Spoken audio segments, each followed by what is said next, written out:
Hi all, welcome back to a new post today, and today it's something of an appreciation to the Indian Army who has been involved in the relief and rescue operations with regard to the earthquake in Turkey and Syria. Now, India has always been a time-tested friend to its neighbors and many other countries also through the UN peacekeeping operations. So be it financial help, relief or rescue, disaster management, etc., India has never shied away from working to providing a helping hand. And this is proven once again with India responding in in the golden hour to the earthquake in Turkey and Syria.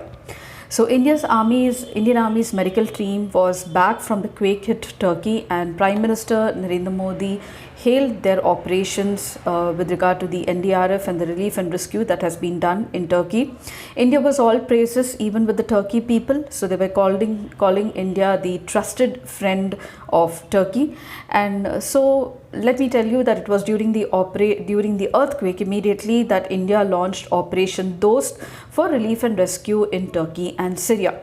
Let's take a quick review of actually what did India do during the Operation Dost and why is this relief and rescue operation so very important. So, Indian Army's medical team has returned from the quake-hit Turkey, and India launched the Operation Dost for search and rescue operations in Turkey and Syria following a deadly earthquake that struck Turkey and Syria and at a magnitude of 7.8 at the magnitude. So, it claimed almost 46,000 lives very recently. That's been the update. Now, a 99-member army medical team ran field offices, let me tell you, in Iskenderun and also the Hatay provinces in Turkey, which they landed in Turkey there. India sent worth 7,000 crore rupees of relief material to both Syria and Turkey. Indian Army also prepared its rescue teams with relief materials just within 12 hours that the disaster struck Turkey. India, let me tell you, was among the first countries to help Turkey that was hit by the earthquake, and this was confirmed by the Turkish envoy Firat Sunel itself. Indian Air Force sent the Globemaster C-17, which is called as the Sky Lord and been used by India and many other countries as well. India procured it from the United States for relief and rescue, and it sent these C-17 aircrafts to Adana with 47 personnel from the NDRF and many other officials who are trained in medical, rescue, relief, engineering systems, and also specially trained squad dogs were sent. Now, accompanying the personnel were necessary equipment like medical supplies, drilling machines and other equipment which needed aid efforts. India provided the Garuda aerospace drones to the most affected areas to identify those who were trapped in the rubble, along with the modified Kisan drones, let me tell you, for carrying medications, food, supplies, water to far off unreachable places. The NDRF team also possessed the chip and stone cutters, which were tools that needed to break down the rubble or the concrete slabs and other building materials to free the victims who were stuck inside, as well as radars were used for detecting the heartbeat so that people who were trapped inside could be removed.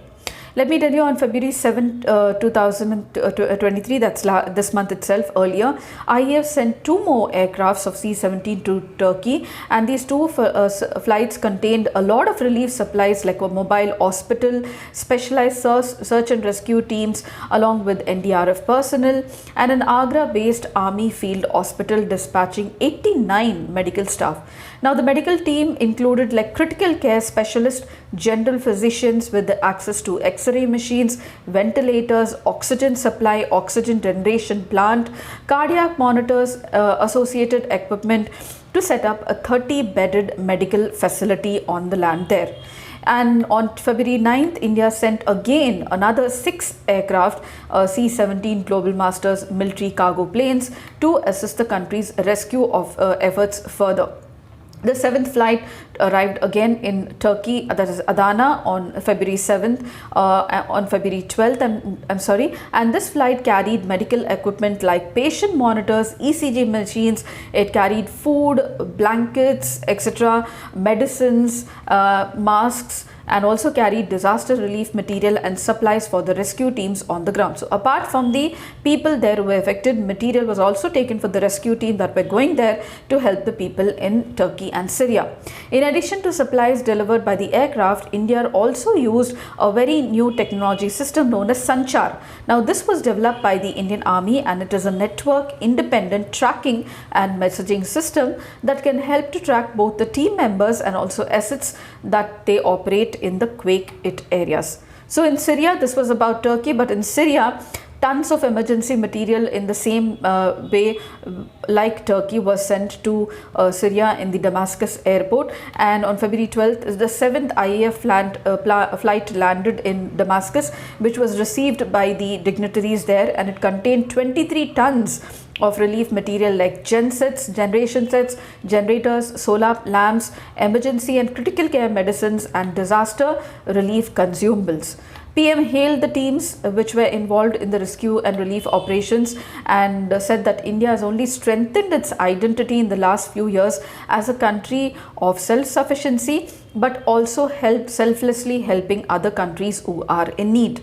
Now, despite US sanctions, let me tell you, on Syria, India continued to provide emergency relief medical equipment and aid to the country in Syria in adherence to the G20 mantra of One Earth, One Family and One Future, which really underlines the importance of international cooperation and solidarity during the times of crisis. So this is what India actually done during the Operation Dost. So many people were rescued from the rubble, people who were alive, many people were treated, and there was a lot of help that was given by the Indian NDRF especially, and the Indian Army there, and that too during the golden hour. So India has this is not the first time that India has participated in a rescue and relief operation with regard to a disaster struck country. So India has always been a first responder, let me tell you, to any calamity in any part of the world, and this was addressed and said by Prime Minister Modi itself. He said that India consistently carried out similar relief and response missions in multiple places in recent years, very recent being Sri Lanka, Nepal and also in Afghanistan, etc. India's disaster diplomacy. So this relief and rescue operations by India is now being termed as disaster diplomacy, and it has become a potent tool of statecraft. And it has also been a part of our ethos, not only just now, but also from the foreign policy since 1950s itself after independence. India used its disaster diplomacy to extend a helping hand whenever it could, even though it was not in a position to do much very well, but it did whatever it could do. So this was proven even during the times of COVID. Now, India's disaster diplomacy stretches far back to the post-independence decades. In that era, India's humanitarian interventions especially formed the UN peacekeeping missions in Congo and Korea, and this helped to cement India's image in the world. India also aided cyclones in Bangladesh and devastating violence in Sri Lanka that was held because of the civil war. And this served as potent tools to New Delhi's outreach to its neighbors, but also to strengthen ties with Delhi and the neighbors. With the disaster relief always keeping a key feature in country's foreign policy, diplomats and officials recall that the 2004 Indian tsunami marked a turning point in how India actually saw disaster relief, and it was only after that time that we had a dedicated workforce like the NDRF that was created for disaster management. So in 2004 also, India was the first responder to major countries in the region, and Indian naval vessels were the first to reach the devastated Indonesian province of Aceh. Let me tell you, even when the own country people there in Indonesia found it very difficult to reach this province because it was very, very far and remote. And that was when that India's profile as a first responder actually grew. Now, Indian government also began to recognize the advantages that it could actually benefit for when always being at a helping hand during the times of need. With increased disaster response capacities at home, India's disaster diplomacy began much more stronger. Let me tell you that certain examples that I could give you, that irrespective of our relations with China, India provided relief and rescue operations in 2008 when the Sichuan province was actually struck by an earthquake, and also this cemented the principle of giving assistance regardless of political difference between the countries.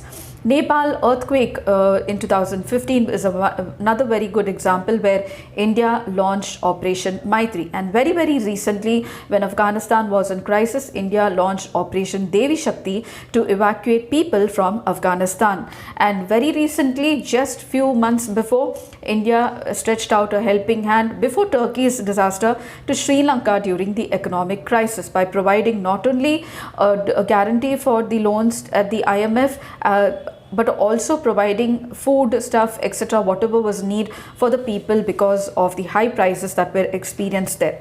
Now, India has always lived up to its neighborhood policy and the bigger goal of Vasudhaiva Kutumbakam, where the whole world is seen as one family in spite of the boundaries. So, and as we know that help doesn't see any differences or boundaries, India has always lived up to its expectations and has stood as a time-tested friend always. So I hope this information was really helpful to you all. You did understand what actually India did during the Operation Dost, and this is not the first time that India has come to the rescue or help to any country in need. I've given you a few examples as well. I'm sure this will help you to lay the foundation or background on which you can further develop on. And if you did like, please do like, share and subscribe and follow me for your daily updates, and don't forget the weekly current affairs as well. And until then, it's happy learning. Bye-bye.